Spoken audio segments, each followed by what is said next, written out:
আমরা ইউটিউবে রিলস আপলোডের সময় এই অপশনটি সবসময় দেখি, অ্যাল্টারেট কন্টেন্ট। আসলে অ্যাল্টারেট কন্টেন্ট কি? অ্যাল্টারেট কন্টেন্ট হলো আপনি যদি ভিডিওটি এডিট করে আপনার ইচ্ছে মতো ভয়েস এড করেন। যেমন ভিডিওতে লোকটি একরকম কথা বলতেছে এবং আপনি আপনার ইচ্ছা মতো একটি কথা লাগাই দিলেন, কিংবা আপনি এডিট করে যে কোনো কিছু কথা লাগাই দিলেন কিংবা ভয়েস লাগাই দিলেন, সেটা হচ্ছে আপনার অ্যাল্টারেট কন্টেন্ট।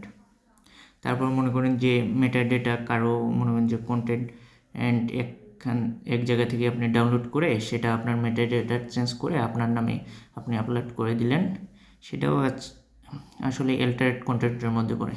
সো আমি সাজেস্ট করব অ্যাল্টারনেট কন্টেন্ট না আপলোড করার জন্য, কারণ হচ্ছে অ্যাল্টারনেট কন্টেন্ট আপলোড করলে আপনার চ্যানেলটি ডিলেটও হয়ে যেতে পারে এবং ভিডিওগুলোতে স্ট্রাইকও আসতে পারে।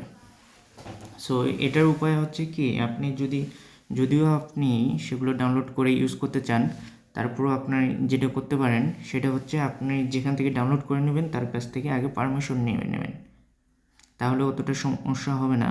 কিন্তু আপনি যদি সেখান থেকে ডাউনলোড করে আপনার ইচ্ছা মতো ভয়েস এড করেন, কোথায় এড করেন, আপনার ইচ্ছা মতো এডিট করেন এবং আপনার নামে সেই ভিডিওগুলো পাবলিশ করেন, তখন আপনার এটা ভায়োলেশন হিসেবে ধরবে এবং আপনার অ্যাল্টারনেট কন্টেন্ট হিসেবে যুক্ত হবে।